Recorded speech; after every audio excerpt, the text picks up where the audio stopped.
আজকে আমরা যে অঙ্কটা দেখব সেই অঙ্কটা যদি আমরা বড় করে সমাধান করি তাহলে কিন্তু এইভাবে সমাধান করতে হবে।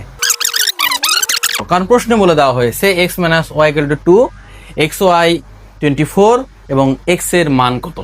তো যদি আমরা এই অঙ্কটা লজিক্যালি সমাধান করি তাহলে কেমন করে করা যায়। আমরা দেখতে পাচ্ছি এখানে লেখা আছে x মাইনাস ওয়াই সমান 2। যদি আমরা চিন্তা করি যে x এবং y বাস্তব সংখ্যা এবং x এর মান y এর মান, আমাদের x এর মানটা হবে বড় এবং y এর মানটা হবে ছোট, এরকম চিন্তা করব। পার্থক্য হবে 2, কিন্তু প্রশ্নে আবার বলে দেওয়া হয়েছে এক্স ওয়াই ইকুয়াল টু 24। তাহলে যে কোনো দুইটার সংখ্যার বিয়োগফল হবে 2 এবং গুণফল হবে 24। কোন কোন দুইটার সংখ্যা আমাদের হতে পারে এরকম 4 গুণ হচ্ছে 6।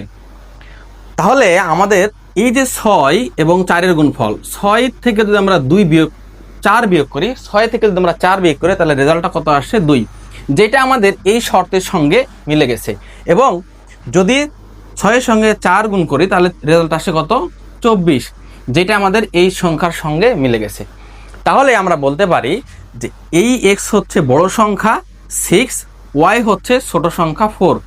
তাহলে আমাদের প্রশ্নে যেটা জিজ্ঞেস করছে x এর মান কত, ক খ গ ঘ, এখান থেকে আমরা x এর মান বলতে পারি 6। ধন্যবাদ।